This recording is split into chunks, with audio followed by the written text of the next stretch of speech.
Sean bienvenidos a las historias de Lilith. Bienvenidos a todos, vamos a continuar con otro capítulo más de La casa en el confín de la tierra. ¿Están preparados? Comencemos. Pero antes, no se olviden de suscribirse, dejar likes y comentarios. Ahora sí, comencemos con la historia. La bestia del pozo. La casa, como he dicho ya, está rodeada por una vasta heredad y frondosos y abandonados jardines. Detrás, a unos 300 metros, hay un barranco oscuro y profundo. Los campesinos lo llaman el pozo. Por el fondo corre un arroyo perezoso, tan cubierto por los árboles que apenas se ve desde arriba. A propósito, debo explicar que este río tiene un origen subterráneo, emergiendo de pronto en el extremo este del barranco, para desaparecer después de igual modo bajo la escarpa que forma su extremidad occidental. Unos meses después de mi visión, si es que fue visión, de la gran llanura, mi atención se sintió particularmente atraída hacia el pozo.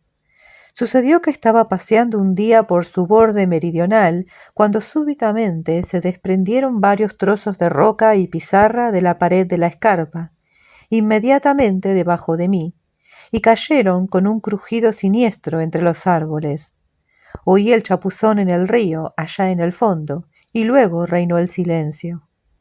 No le hubiese concedido a este incidente mayor importancia que el de un pensamiento pasajero, de no ser porque Pepper empezó inmediatamente a ladrar como un salvaje, y no quiso callar cuando se lo ordené, lo que era un comportamiento muy extraño en él.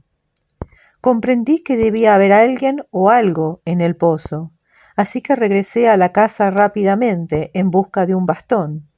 Cuando volví, Pepper había dejado de ladrar y gruñía y olisqueaba inquieto a lo largo del bosque.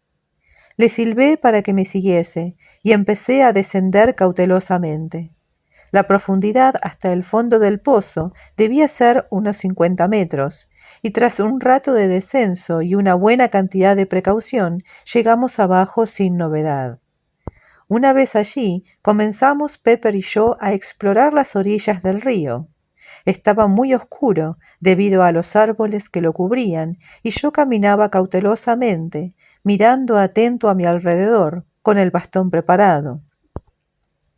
Pepper estaba tranquilo ahora, y marchaba pegado a mí todo el tiempo. De este modo registramos una orilla sin oír ni ver nada. Luego cruzamos, no tuvimos más que saltar y comenzamos a retroceder por la maleza.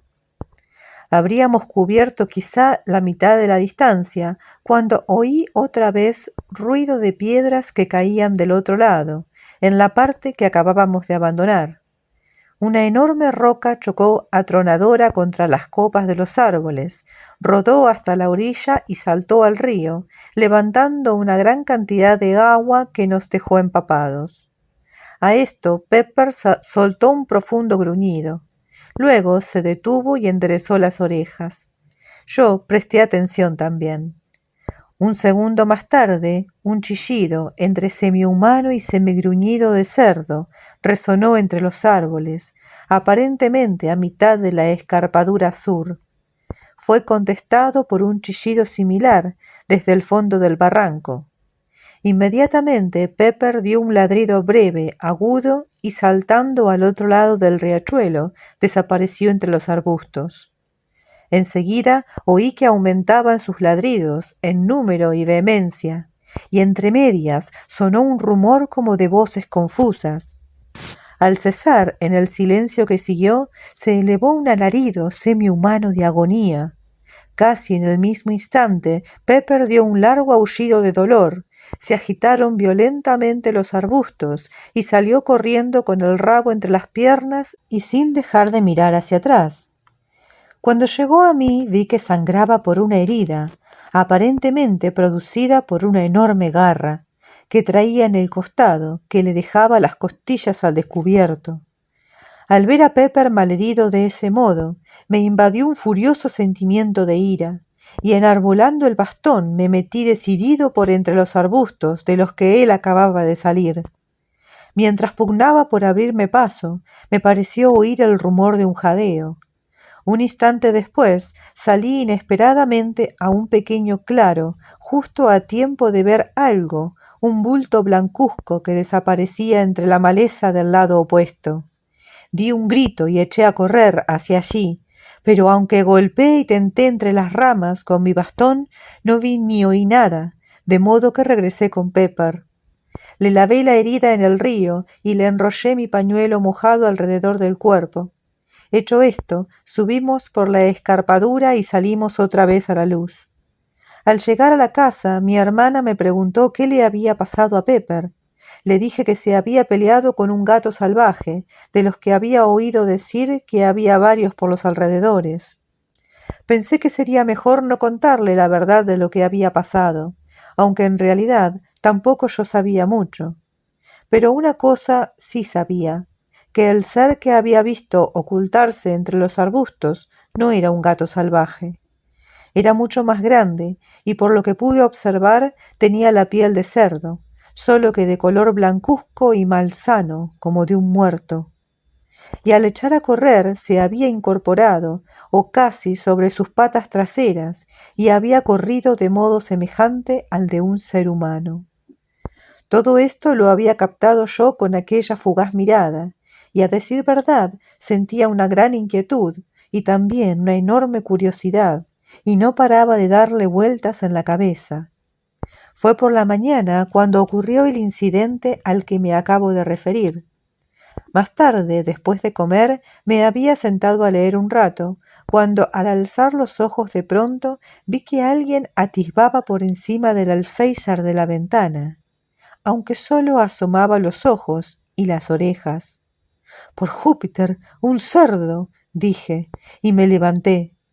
Entonces vi al animal completamente. Pero no era un cerdo, solo Dios sabe qué era. Me recordaba vagamente a la horrenda criatura que había visto rondar por la inmensa arena. Tenía una boca y una mandíbula grotescamente humanas, pero no podía hablarse de barbilla. Su nariz se prolongaba en hocico, de forma que junto con los ojos pequeños y las extrañas orejas le daba un extraordinario aspecto de cerdo. En cuanto a la frente, tenía poca, y la cara era de un desagradable color blanquecino. Durante quizá un minuto estuve mirando al ser aquel, con un creciente sentimiento de repugnancia y cierto temor. Tenía la boca entreabierta y una de las veces emitió un gruñido animal. Creo que fueron sus ojos lo que más me llamó la atención. Parecían brillar con una inteligencia horriblemente humana. Contemplaban, parpadeantes, los detalles de la habitación y se apartaban de mí como si mi mirada los turbase. Parecía sujetarse en el alféizar con dos manos que eran como zarpas. Estas zarpas, a diferencia de la cara, eran de color terroso oscuro y recordaban vagamente a unas manos humanas, ya que tenían 4 dedos y un pulgar, aunque palmeados hasta la primera falange a la manera de los patos. También tenían uñas, pero tan largas y fuertes que más se parecían a las garras de un águila que a otra cosa. Como he dicho antes, sentí miedo, pero un miedo casi impersonal. Puedo explicar mejor este sentimiento diciendo que era más una sensación de repugnancia, tal como podría sentirla uno al contacto con algo sobrenaturalmente obsceno, algo impío, perteneciente a un estadio de existencia hasta ahora insospechado. No puedo decir que aprecié todos estos detalles de la bestia en aquel momento. Creo que me llegaron a la conciencia después, como si se hubiesen impreso maquinalmente en el cerebro. Imaginé más que vi al animal, y sus rasgos materiales me llegaron después. Durante un minuto quizá me quedé mirando fijamente a la criatura. Luego, cuando mis nervios se serenaron un poco, deseché el vago temor que me dominaba y di un paso hacia la ventana. Inmediatamente la bestia se agachó y desapareció. Corrí a la puerta y me asomé apresuradamente, pero no encontré más que la maraña de arbustos y maleza. Entré corriendo en la casa, cogí mi escopeta y salí a registrar los jardines. Mientras caminaba, me preguntaba si este ser que acababa de tener delante sería el mismo que había visto fugazmente por la mañana. Me inclinaba a creer que sí. Me habría gustado llevar conmigo a Pepper, pero pensé que era mejor dejar que se curase su herida. Además, si la bestia que acababa de ver era, como imaginaba, el adversario que había tenido esa mañana, probablemente su compañía no me habría sido de mucha utilidad. Empecé el registro sistemáticamente. Estaba decidido a descubrir y terminar con aquella bestia cerdo. Esta, al menos, era un horror material. Al principio registraba cautelosamente con el pensamiento puesto en la herida de Pepper, pero a medida que transcurrían las horas y no encontraba signo alguno de vida en los grandes y solitarios jardines, fui perdiendo el temor. Casi deseaba ya que apareciese de nuevo. Cualquier cosa parecía mejor que este silencio, con la constante sensación de que podía estar acechando detrás de cada arbusto que cruzaba. Después me preocupé menos del peligro, hasta el punto de adentrarme entre los matorrales, tanteando las ramas con el cañón de mi escopeta. A veces gritaba, pero solo el eco respondía. Pensaba asustar a la bestia de este modo e inducirla a moverse y revelar su presencia, pero solo conseguía hacer salir a mi hermana Mary para preguntar qué pasaba. Le dije que había visto al gato salvaje que había herido a Pepper y que estaba intentando hacerlo salir de los arbustos. No pareció quedar muy satisfecha con la explicación y regresó a la casa con una expresión de duda en su semblante. Me pregunté si habría visto o adivinado algo. Durante el resto de la tarde seguí la búsqueda ansiosamente. Sabía que no sería capaz de dormir con aquel ser monstruoso merodeando por los jardines. Sin embargo, cayó la noche sin que hubiese encontrado nada. Pero cuando ya iba a regresar a la casa, oí un ruido breve, imperceptible, entre los arbustos que tenía a mi derecha.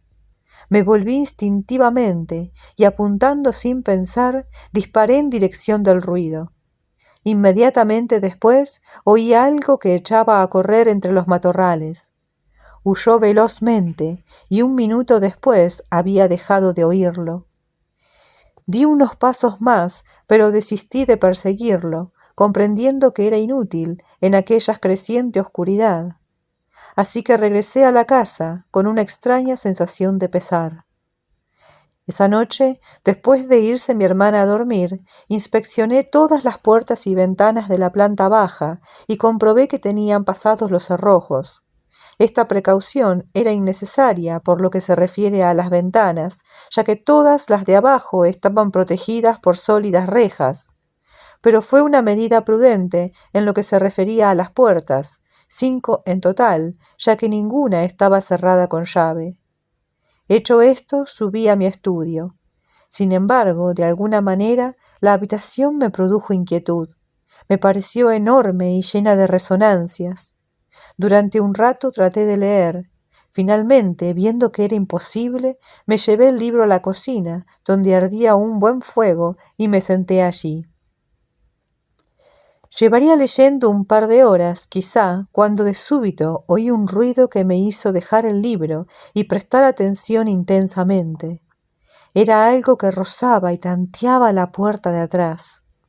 Luego la madera crujió sonoramente, como si hiciesen fuerza contra ella. Durante estos breves instantes experimenté una indescriptible sensación de terror, como jamás podría haber imaginado. Me temblaban las manos, un sudor frío me bañó el cuerpo y empecé a tiritar violentamente. Poco a poco me calmé. Los furtivos movimientos del exterior habían cesado. Durante una hora permanecí sentado sin moverme, atento. De repente, la sensación de miedo me embargó otra vez. Me sentí como me imagino que se sentiría una bestezuela bajo la mirada de una serpiente.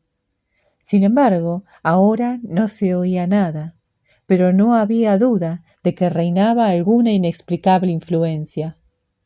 Gradual e imperceptiblemente casi, me llegó a los oídos algo furtivo, un ruido que se resolvió en un murmullo apagado. Enseguida aumentó, convirtiéndose rápidamente en un sofocado pero horrendo coro de chillidos bestiales. Parecían elevarse de las entrañas de la tierra. Oí un golpe sordo y comprendí oscuramente que se me había caído el libro, tras lo cual me limité a permanecer sentado, y así me sorprendió el amanecer, en que me levanté y me dirigí pesadamente a las altas, enrejadas ventanas de la amplia cocina. Con el alba se me disipó la sensación de estupor y de miedo, y volví a ser dueño de mis sentidos. Así que recogí el libro y me acerqué a la puerta a escuchar. Ni un ruido rompía el frío silencio. Durante unos minutos permanecí allí. Luego, muy gradual y cautelosamente, descorrí el cerrojo, abrí la puerta y me asomé.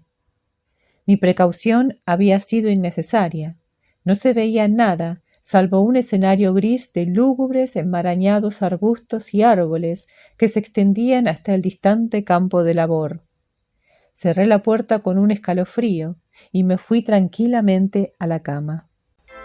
Y así finaliza este escalofriante capítulo. Por Dios, qué terror cuando imaginé la cara de ese cerdo mirando por la ventana. Qué extraño, por Dios, esta historia es maravillosa.